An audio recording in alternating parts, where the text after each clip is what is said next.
They said I was born once in 100 years with a rare goo constitution passed down through the bloodline of the Morgan family from Bayou Valley, but in my last life, that gift became the reason I died a slow, cruel death. All because I gave it away to the wrong man. Ethan Carter, the golden boy of Crescent City, the heir to the powerful Carter family, the man everyone thought I was lucky to be loved by, but in truth, I was nothing more than a tool to him, a pawn he used to heal his broken body. Because after we made the contract and I took on his paralysis, they threw me the grandest wedding anyone could imagine, only to cover up the rot underneath, because while I was slowly being eaten alive from the inside, his beloved Chloe Winters, the so-called prodigy disciple from Bayou Valley, accidentally poisoned herself with the 5-venom goo and died with her entire body decaying, and the blame, of course, was laid on me, as if I had stolen her credit, as if I had lied, as if I had killed her and Ethan, that self-righteous bastard. He waited until I was at my weakest, until my body was cracking under the weight of every cursed bug crawling through my blood, and he had me thrown into the viper pit without blinking. I begged him, I pleaded, I screamed that the goo body can only bind to one person in a lifetime, that I couldn't survive the venom a second time, that I would die. But he just turned his back and walked away holding Chloe's lifeless, unrecognizable corpse like she was the last bit of light in his world. And then I was gone, corroded from the inside out, bones cracking, flesh turning black and purple as the snakes tore me apart, until my screams turned silent. But when I opened my eyes again, it was back to the day when Mrs. Carter, yes, Ethan's mother, asked me if I could help save him, asked if I'd make the contract again, as if none of that horror had ever happened, and I smiled, calmly, too calmly, and said, "That's all superstition. There's no such thing as transferring disease through goo contracts." And she blinked, stunned, before grabbing my wrist, tears in her eyes, and begged me anyway. "Even if it's just a rumor, I want to try, Nina. You're the heir to the Morgan family's bloodline, the last hope of Bayou Valley's legacy. If you can cure my son, the Carter family will give you anything you want. We'll make you Ethan's wife. You'll be admired, envied, worshipped." And I pulled my hand away, gently but firmly. "I'm not interested in marrying a paralyzed man, Mrs. Carter. You might want to bring back that illegitimate son you've hidden away, because your perfect boy will never produce an heir again." The slap of my words echoed louder than any hand ever could, and just then Ethan rolled in, all righteous rage and wounded ego, glaring at me like I'd desecrated something sacred. "Mom, she's lying to you. Nina Morgan is a scam artist pretending to be some ancient goo vessel just to marry me. This is the 21st century. How are you still falling for this garbage?" And Mrs. Carter's face twisted with doubt, but Ethan pushed on like he always did when things didn't go his way. Chloe is also from the Morgan family. She's already created a goo that's healing me. She said I'll be standing on my own in 2 weeks, the only woman I'll ever marry." And then he shot me a look I'll never forget, full of contempt and cruelty. As for Nina, a liar like her needs to be taught a lesson. Break her legs, rip out her tongue, make sure she never leaves the Carter estate, and scams anyone else. And I just laughed. Actually laughed, because Ethan Carter was still the same delusional, self-important bastard he was in my past life, thinking I couldn't live without him, that every woman in the world wanted to be his. And I said, "Well, congratulations on your wedding. I hope you two have a beautiful life together and lots of children," and walked out of there without a second glance. But as I reached the front gate, 2 bodyguards blocked my path, and Ethan rolled up behind them like a villain out of a soap opera, sneering, "You think I don't see through you? You're trying to retreat now, so I'll come begging later. Sorry, sweetheart. I'm not falling for it again. In this life, I'll only ever love Chloe. She'll be back soon with my life-saving goo, and your lies will blow up in your face. And since you're so obsessed with me you'd risk your life for me, I'll be generous after I marry Chloe. I'll keep you around on the side, maybe 1 night a week." And I laughed so hard, I nearly choked. Not because it was funny, but because it was pathetic. "You really think you're that irresistible? I don't even want to breathe the same air as you." But inside, my fingers curled so tight into my palm I drew blood, because his words, the viper pit, Chloe's smug face, every memory was screaming in my bones, and I'd never forget how it felt to die for someone who couldn't care less. Just then Mrs. Carter came rushing after me, breathless, desperate. Nina, please stay in Crescent City just a few more days for my son's sake. I don't trust that girl, Chloe. Not after she got him into that car accident. If you really don't want anything to do with him, that's fine. But at least stay until we know whether he can really stand up again. And because this woman in my past life was the only one who buried me with dignity, I gave her a nod, just one, and got into the cab. But before I could relax, my phone buzzed a headline from the Hoare family, the richest dynasty in Crescent City, offering $10 billion for someone who could cure Zachary Hoare, the heir who'd been in a coma for 5 years. I hesitated, stared at the contact number at the bottom of the article, but decided to think on it later. Only when I got back to my hotel. My luggage was already on the street, the hotel manager spitting at my feet. "Get out, you disgusting freak. My place has standards." And before I could respond, an army of influencers and reporters swarmed out of nowhere, screaming into their phones. "Here she is. This is the woman who claimed she could heal people through goose sex magic, y'all. $10 and she'll cure your soul." The live stream chat was blowing up, filled with trash like, "Does the contract mean sleeping together or what? She healed my erectile dysfunction with one look. Bro, I gave her $10 and now I have triplets. Best deal in Crescent City, I'm in." And just when I thought it couldn't get worse, an older couple pushed through the crowd. The woman yanked my hair and slapped me so hard I saw stars. "You BTCH. My son shattered his leg on a construction site, and you said you could heal him for $10 and one night. Now not only is he not better, but your goo crap made him worse. You owe him your body for life." And the man started dragging me by the collar. This whore's cursed. Filthy.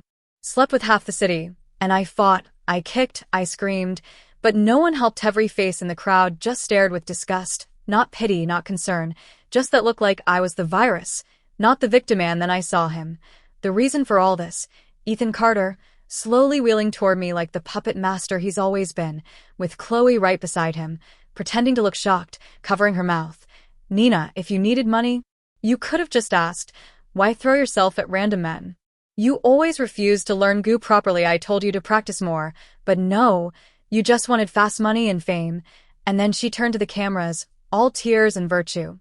"Even if she seduced my fiancé, she's still my senior. I forgive her, I won't blame her."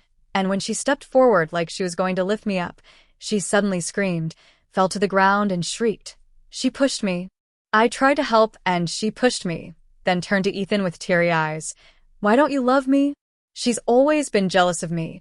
She's trying to ruin our wedding." And Ethan, with eyes full of murder, turned to the guards. "Lock her up in the predator field until Chloe feels better." And I was dragged away once again, not even allowed to defend myself, as Chloe flashed me a satisfied smirk, and I swore if I make it out alive, I will make both of them pay with blood. I was dragged like trash into the Carter family's private predator field, hands tied and hanging from a steel beam while the snarling wild beasts paced below me with their bloodthirsty eyes locked onto my dangling legs. And of course, the whole thing was streamed live to Chloe's private account. Her face was on the screen, crocodile tears running as she clutched Ethan's hand and whispered, "Just make sure she learns her lesson, that's all I want." And Ethan, sitting like some bored prince on his throne of cruelty, gave a slight nod, and with that, the bodyguards began lowering me just enough to make the lion snap and the panthers leap up toward my heels. And every time I thought this was the moment I'd die, they yanked me up again. Over and over, 99 times, a human yo-yo between death and torment, my arms numb, my vision spinning, my heart pounding out of sync, and all the while, Chloe stood there watching the monitor, wiping fake tears and smiling, until eventually I went limp, my strength drained, my mind nearly blank, and that's when Ethan's face appeared on the screen again, looking mildly amused, like this was just a routine punishment. "Let that be a lesson if you ever touch Chloe again. Next time you won't leave alive," he said, and then told them to let me down, which they did, but not to save me, oh no, because the moment I hit the dirt, they disappeared, and I realized with chilling clarity that the cages around me were still open, the locks busted, the animals unrestrained, and one by one, the monsters crept toward me, eyes glowing, teeth bared, hunger rolling off them like heat, and I knew, without doubt, this was meant to be my execution, that Chloe's idea of mercy was letting the animals do the dirty work. And just as one of the wolves lunged for my throat, a sharp pain shot through my spine, and something inside me snapped, had me blood boiled, my skin buzzed, and one by one, The dormant goo bugs I'd suppressed for so long started writhing under my skin. My vision blurred with the burn of venom, and as the first goo worm burst from my fingertips and struck the wolf midair, the beast collapsed with a single shriek, and more came crawling out of me, driven by sheer survival and vengeance, coiling through the grass like living daggers until every predator within reach was dead or cowering in fear, their snarls reduced to whimpers, and just when I thought I was going to black out, a pair of headlights blasted into the darkness, followed by the roar of a heavily modified off-road vehicle, its tires screeching as it slammed through the gates, and out stepped a woman in a suit sharper than a knife misses. Hua, the matriarch of the richest family in Crescent City, her face tight with fury as she ordered her men to pick me up, and I passed out in their arms knowing, somehow, I was finally safe. For now 3 days later, the entire city was in an uproar because word spread like wildfire that the Hoare family had paid $10 billion to find me, the so-called fraud, the outcast, the girl who got dragged through the dirt on every gossip site, just to treat Zachary Hua, the heir to the empire who'd been in a coma for 5 years, and suddenly everyone had opinions, from socialites to streamers. They all called the Hoare family desperate and blind, mocking them for trusting someone as low-class and phony as me, while at the same time, Chloe was busy basking in her own PR glow, bragging to the media that Ethan had fully recovered thanks to her ancestral goo treatment, and that he'd be walking tall at their upcoming wedding, which she'd planned down to the glittering ice sculpture centerpiece. And because one circus isn't enough for Crescent City, she held a press conference with Ethan by her side, tears glistening, camera angles perfected, and said, "Senior Sister Nina, please stop. I know you're jealous of my success, but that's no reason to drag the Hoare family into your lies. I know you didn't mean to hurt anyone. You just wanted to be loved. So if the Hoare family wants justice, please, just cut off her hands and feet and spare her life. I'll take the blame if I have to." And the crowd? Oh, they lapped it up, cheering her on like she was the Virgin Mary reincarnated, calling her generous, noble, a true saint of Bayou Valley, while I was the villain in their story, the slutty swamp witch chasing clout. And yet, in the middle of all this noise, someone placed $1 billion bet, Mrs.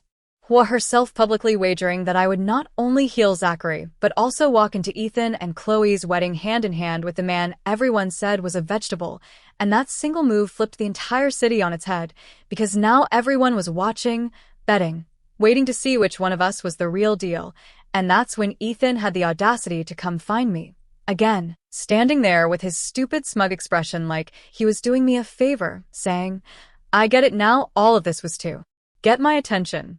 You're willing to offend the Hoare family just to prove your love, and I have to admit it worked." And I stared at him, horrified by how deep his narcissism ran, but managed to ask, "So what?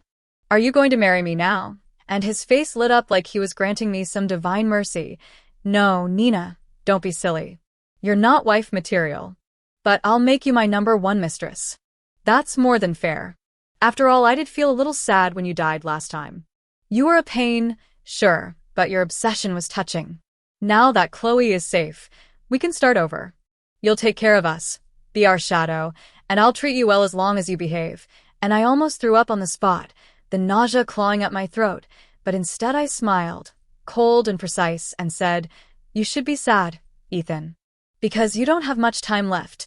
And right then, the bodyguards from the Hoare family came out of nowhere and escorted him off the property like the cockroach he was, screaming, "You'll regret this, Nina. One day you'll be begging me to take you back. Don't expect me to save you again." And the door slammed in his face, cutting him off mid-rant. And just like that, the countdown began, because in only a few days, the wedding of Crescent City's year would take place, and I'd be there, not as a servant, not as a shadow, but as the woman who would drag them both off their throne and into the pit where they belonged. The day of Ethan and Chloe's wedding was finally here, and Crescent City was practically on fire with anticipation. Every luxury car you could imagine lined up outside the venue, influencers live streaming their outfits, socialites fake laughing into their champagne glasses, and reporters whispering gossip about whether I, the disgraced fraud turned miracle worker, would actually show up with Zachary Hua, the man everyone thought would never wake up again. And honestly, if I hadn't lived it, I wouldn't have believed it either, because just a few months ago, I was being dragged through the mud, spat on, beaten by strangers, and now I was the center of a $1 billion bet with the richest family in town betting on me like I was a dark horse in a rigged race. And yet, when I stepped into that ballroom in a black satin dress, arm in arm with Zachary, who was not only awake, but walking, speaking, and dressed like a god, every head turned, every camera flashed, and every jaw dropped, including Ethan's, who was standing stiff on the stage next to Chloe, his smile frozen, his eyes wide with something dangerously close to panic, because for the first time, reality hit him. I had really done it. I had healed someone even the world's best doctors had given up on, and now I was here, glowing and untouchable, while he was about to marry a woman built on lies and stolen spells. And Chloe? Oh. She tried to hold it together, but her knuckles were white as she gripped her bouquet, her lips curled inward like she was choking on acid, and then she lost it, completely, screaming across the ballroom like we were in a soap opera. "Senior sister, I know what you did. Even if you used dark goo magic to wake him up, the backlash will kill him. You're so obsessed with beating me that you'd kill an innocent man just to humiliate me?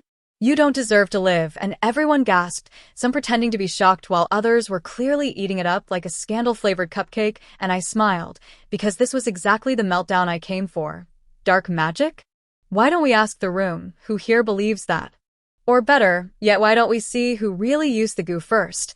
And right then, Ethan collapsed on the stage, his body convulsing, his legs twisting at inhuman angles, his face scrunched in agony as he clawed at his suit pants like something was crawling beneath his skin, and then he screamed, a raw, gut-wrenching sound that silenced the entire hall as he ripped open his clothes and revealed brown scales spreading up his thighs, his hands transforming into clawed, gecko-like limbs, and his voice became something not human, low and slithering like a snake, and someone in the crowd screamed, "Oh my God, he's a monster," and all hell broke loose, guests fleeing, tables crashing, glasses shattering, and Ethan rolling on the floor in agony while Chloe stood frozen, horror-stricken, unable to move, until she finally forced herself forward, sobbing dramatically.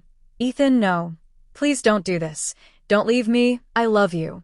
But the second his mutated hand reached for her, she recoiled in disgust, and that's when his eyes, now slitted like a serpent's, locked onto her with chilling clarity, and for the first time in either lifetime, I saw, understood, he saw through her, and she knew it too, which is why she immediately started crying louder. "It's not my fault. He was fine. I swear I healed him. Someone else did this. It was her. Nina poisoned him because she can't stand to see us happy." And right then, Mrs. Carter burst in with a team of doctors and saw her son half transformed into a creature, and her first instinct wasn't compassion. It was fury. She slapped Chloe across the face, so hard the entire room heard it. "You swore to me that he was healed. You said you cured him. What the hell did you put in his body?" And Chloe, finally cornered, trembled and choked. "It wasn't me. I swear. I refined the cure just like I said. It's Nina. She's jealous of me.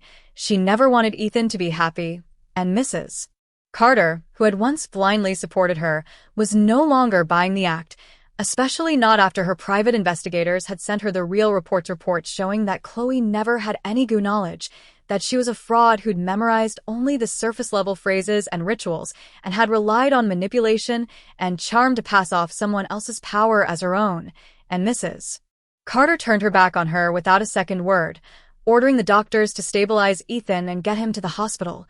But the damage was done. The news of the monster groom spread like wildfire despite the Carter family trying to shut it down, and people began whispering the truth, that maybe the rich heir hadn't actually been cured, that maybe Chloe's fame was built on the real Sang family heir's abilities all along. And back at the hospital, Ethan lay on the bed, shaking with fever and shame, the scales still patchy across his limbs, and Chloe sat at his bedside sobbing. "Please believe me. I really did cure you. Maybe Nina just sabotaged you afterward." And Ethan, for once, didn't answer right away, because in the silence, he was thinking, really thinking, and for the first time, he remembered the way I used to push his wheelchair, boil medicine, stay up all night checking his vitals, and how I never complained, never cried, never blamed him even when he dumped my efforts into the trash. And suddenly Chloe's tearful dramatics felt hollow, exhausting, like noise on a loop, and slowly, painfully, it hit him, had destroyed the one person who truly cared. And for what? For a spotlight-hungry liar who was now turning his nightmare into a PR disaster, and he couldn't deny the truth anymore, not when every nerve in his body screamed that the pain wasn't just from the transformation, it was from betrayal, from the love goo Chloe had secretly bound to him, triggered by a vow he made in his own voice on his own wedding day. "I swear I'll only ever marry Chloe." The words that activated the goo and began eating away at his heart every time he even looked at another woman, and the realization that he had been cursed again be the same woman he chose over me twice nearly broke him. But what finished the job was Mrs. Carter returning, stone-faced and furious, with a team of guards who grabbed Chloe by both arms and dragged her from the room despite her screams. Ethan, please say something. You promised you'd protect me." And he didn't answer, because this time he knew who really saved him, and it wasn't the girl he swore to love, it was the one he once left to die in a pit full of snakes, and now all he could do was whisper, "Find Nina, only she can fix this, only she can save me now." I knew they would come for me eventually, and when Mrs. Carter showed up at my door, not with guards or cameras but with tear-stained eyes and shaking hands, I understood that for once, the pain wasn't performative at this time, it was real, the kind that twists in your gut and forces you to look at the consequences of your blind faith. And because I remembered that in my past life, she was the only one who buried me properly when no one else would even claim my body, I owed her this much. So I went with her, no words, no questions, just walked beside her in silence, all the way back to the private hospital wing that had been cleared out for Ethan, and when I entered the room, his eyes lit up like someone had thrown open the sky after a week of darkness. "Nina, I knew you'd come. Please, you have to help me." But I didn't smile, didn't flinch, just looked at Mrs. Carter and said, "His condition is worse than I expected. I can save his life, but nothing more." And she nodded, already grateful. But Ethan didn't understand. Of course he didn't, because in his mind, this was the beginning of our fairy tale reunion, the part where he'd beg for forgiveness, and I'd fall into his arms sobbing, and all would be well again. "Nina, what do you mean, nothing more? You said the goo body can save anything." And I actually laughed, not because it was funny, but because he still didn't get it. "Ethan, did you forget?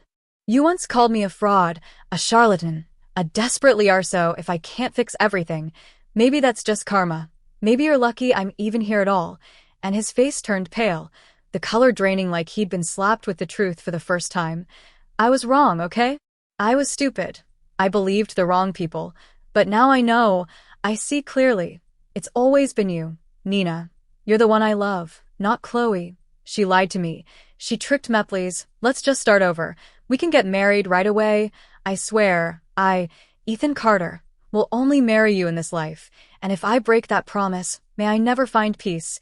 And the moment those words left his mouth, I watched his body convulse violently, blood spilling from the corners of his lips as he collapsed onto the mattress, clutching his chest, and I didn't even blink, because I'd been waiting for that, for the oath to trigger the very love goo Chloe planted in him, the one that was never meant to be used unless he tried to give his heart to someone else. "Familiar, isn't it?" I said coldly as Mrs. Carter gasped beside me. "Because that's the exact same vow you made to Chloe at your wedding, and that's what activated the curse in the first place." And Ethan looked at me with wide, trembling eyes. No, please, just remove it. You can take it out, right? You did before." But I shook my head slowly. The love goo isn't like the healing git binds to your heart permanently once triggered. The only way to remove it is to dig out your heart, or keep your promise and be tied to Chloe for the rest of your miserable life. And he stared at me like he'd just heard his own death sentence, then whispered, "Then why am I still turning into this thing? The scales, the pain, what is it?" And I leaned closer and said softly, "The 5-venom goo. The very same one Chloe used by accident in our last life and rotted from the inside out." And watching his expression shift from confusion to absolute terror was the most satisfying moment of my 2 lives. But she said it would heal everything, she said, and I cut him off. "It does for a moment. Like a match burning before it dies. It temporarily boosts your system by destroying it from within. That's why you stood up again. And that's why now your body is breaking apart molecule by molecule." And he cried then, genuinely, ugly, hopeless sobs. "Nina, please, I'll do anything, just tell me how to fix it." And I straightened, looked him right in the eye and said, "You can't. You made your choice in the last life. And again in this one. But this time, I didn't make the contract with you. And that's when Zachary stepped into the room, tall, composed, elegant, and completely whole, and Ethan's jaw dropped as realization crashed into him. Remembered, suddenly and vividly, that I'd told him before. The goo body can only bind with one person in its lifetime, and since he had thrown me away, I had chosen someone else. Someone worthy. Someone who didn't abandon me at the first sign of blood, and his lips trembled as he tried to process the meaning. So I can't be healed.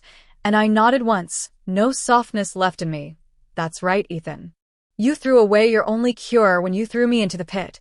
And he collapsed again, wheezing, writhing, and even as his body returned to its human state momentarily thanks to me removing the 5 venom goo from him with a final ritual still looked broken, like even being restored partially was worse than dying, because now he had to live with the pain of knowing that I, the woman he once called useless, was the only one who ever truly saved him, and he no longer had access to that salvation.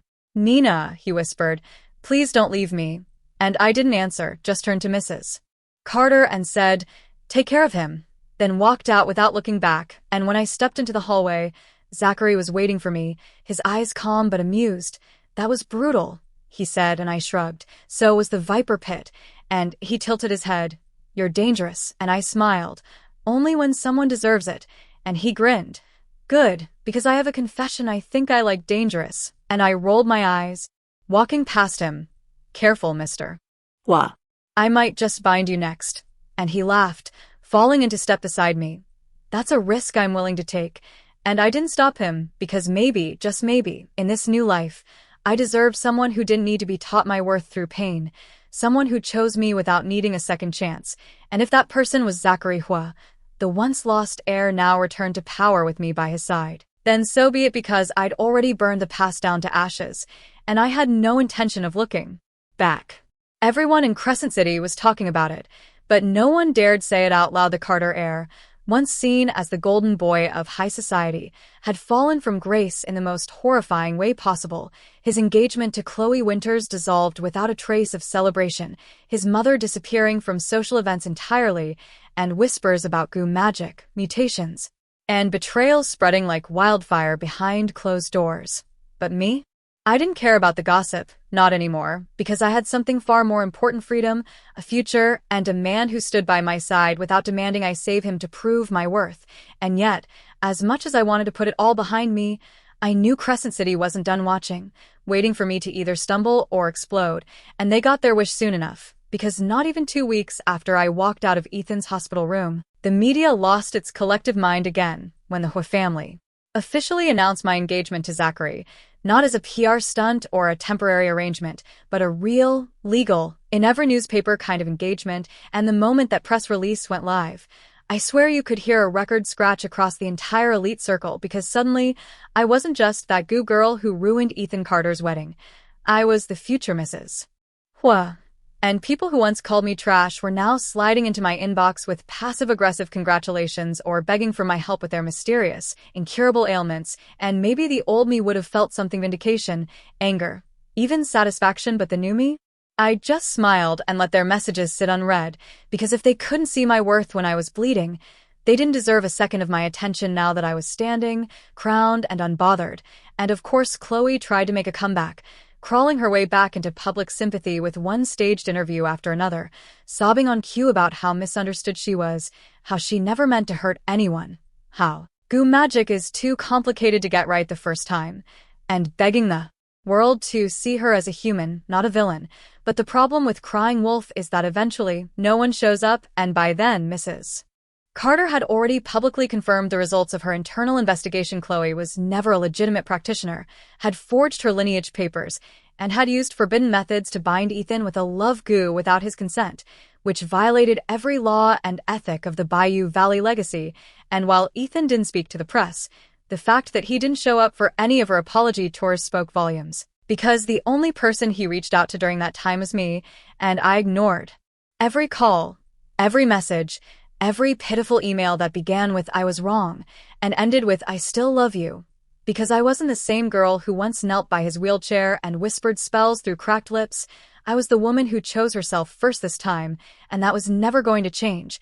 And then came the wedding, me wedding the one no one thought would happen, the one they said I'd never be good enough for, and yet there I was, walking down the aisle in a gown so sharp it could slice glass, with Zachary waiting at the altar like he'd been carved out of my best dreams, and in front of the entire upper echelon of Crescent City, he did something no man had ever done for Mayhay, handed over his entire estate, notarized, documented, and witnessed, transferring full financial power to me, not as a test or a trap, but as a promise, a vow that I would never again be the one begging or bleeding for someone else's approval. And the ceremony itself was surreal, not because of the venue or the fireworks or the orchestra flown in from Italy, but because of how quiet my heart was. No fear, no panic, just peace, like every wound had finally scabbed over, like every betrayal had been buried under layers of silk and gold. But of course, fate, being the petty creature it is, decided that wouldn't be the end of it, because just as we stepped out of the hotel to head to our private jet for the honeymoon, I saw Himathan standing off to the side like a shadow that had forgotten how to belong to anything, his once polished frame now reduced to skin and bones, his hair unkempt, his face sunken, his body slightly hunched, a limp in his leg that hadn't been there before, and right behind him, pushing the wheelchair he no longer needed but clearly couldn't abandon, was Chloe, wearing a scarf to hide the damage the backlash had done to her jawline, her hands trembling as she adjusted his coat, and the moment Ethan saw me, he flinched, actually flinched, like my gaze alone burned him, and he turned his face away like he couldn't bear for me to see what he'd become, and I could have stopped, could have walked over, could have said something like, "I forgive you," or "You look awful," but I didn't, because he wasn't worth the punctuation, let alone the breath, and as I turned to step into the limo, Zachary's voice came from behind me, teasing, "Wife, what are you staring at? The plane won't wait forever." And I smiled, one hand slipping into his without hesitation. "Nothing important, let's go." And as the door closed behind us, I realized this was the ending I'd never dared to dream of, the kind where the girl doesn't just get revenge or justice, but actual peace, the kind that comes with walking away, head high, heart whole, and hands unshackled, and for the first time in both lives. I didn't look back, not for him, not for anyone. 6 months passed like a dream I refused to wake up from, except it wasn't a dream, it was real. Every soft morning wrapped in sunlight and silk sheets, every late-night kiss stolen on marble balconies with Zachary's hands resting gently on my waist like he never wanted to let go, and every single time I turned over in bed and found him there, breathing, alive, loving me with that quiet devotion that never demanded repayment, only trust, and I kept waiting for the world to punish me for having it all, for surviving hell and still daring to be happy, but it never came. Because this time I wasn't alone, and every time someone tried to twist the past into some tabloid scandal, the Hoare family's legal team shut it down with surgical precision, making sure the real truth stood taller than any rumor ever could, that I wasn't some deranged witch desperate for a man's love, but the heir of a legacy so old and sacred it made the entire Crescent City bow their heads in shame forever, doubting me. And yet, even with all this peace, there were still moments, quiet and unguarded, when I remembered the girl I used to beta, one who begged Ethan to believe her, who sacrificed her own body so he could walk again, who was thrown to the snakes by the man she loved without hesitation. And I didn't cry for her anymore, but I held space for her, because she deserved a memorial too, not just a gravestone no one visited. And speaking of unvisited graves, it turns out Ethan Carter never did leave Crescent City, though most people assumed he had, because after the wedding, he all but disappeared from public view, and the Carter estate was slowly stripped of its influence, their stocks tanked, their press team laid off, and Mrs. Carter quietly retired to a villa far from downtown, where no one asked questions and no one cared about yesterday's scandals. And as for Chloe, well, no amount of staged tears or pathetic apologies could scrub her name clean, and the Sang family elders officially excommunicated her from all ancestral records, stripping her of the fake lineage she'd clung to for 2 lifetimes. And last I heard, she was bartending somewhere in the outskirts, where no one knew her name and no one believed in goo magic, which suited her just fine, since she never really understood it to begin with. And Ethan? He reached out only once after that day outside the hotel, one final letter, handwritten, shaky, and signed, but I knew the penmanship, recognized the faint traces of old cologne on the paper, and the words were exactly what I expected. I don't deserve forgiveness, but I still hope one day you'll remember me with something softer than hate. And I didn't respond, not because I hated him, but because I didn't need to feel anything anymore. Not for him, not for the pain, not even for the justice I once burned to have, because that justice had already been served, in blood and fire and silence, and now it was time for something else, something more, and that something came in the form of a tiny flutter inside my stomach one quiet morning while I stood brushing my hair in front of the mirror, and I didn't even realize what it was at first until I caught the second one, and the third, and then I just stood there, frozen, staring at my reflection like it was someone else's life. Entirely because after everything, after death and rebirth, betrayal and revenge, it felt surreal to be standing here, alive and in love and pregnant, and when I told Zachary, I expected surprise, maybe shock, but all I saw was light in his eyes, pure and warm, like the universe had finally handed us both the second chance we never thought we'd deserve, and he dropped to his knees, pressing his ear to my stomach and whispering promises I didn't even know I needed to hear. I'll protect both of you until my last breath, and I believed him, not because I wanted to, but because he'd never given me a single reason not to, and months passed in a blur of baby names and nursery furniture, of doctor visits where nurses bowed nervously before calling me Mrs. Hua, of late-night cravings and morning nausea and the strange but beautiful rhythm of a new life growing inside me, and finally, when the day came, it was chaos in the most magical way. Zachary pacing outside the delivery room like a man possessed, yelling at every doctor to be gentle, while I screamed curses that would have made the ancestors flinch. And then, suddenly, there she was, our daughter, red and angry and perfect. And the moment they placed her in my arms, everything went quiet like the universe had hit pause, and in that silence, I looked down at her tiny face and whispered, "You'll never beg for love. You'll never bleed for someone else's power. You'll never forget what you're worth." And I knew it wasn't just a promise, it was a legacy, because this wasn't the end of my story, it was the beginning of hers. And maybe someday she'd ask me about everything, about why people flinch when they hear my name, about who Ethan Carter was, about the scars on my back and the whispers that never faded, and I would tell her, not as a victim, but as a woman who walked through fire and came out wearing a crown, and if I ever passed on anything to her, beyond blood and bone, it would be this. Never let anyone tell you that your magic only matters if it saves a man, because sometimes the real miracle is saving yourself and building a life so powerful, so untouchable, that the people who once threw you away have no choice but to watch from the shadows as you bloom, unapologetically, infinitely, without ever looking back.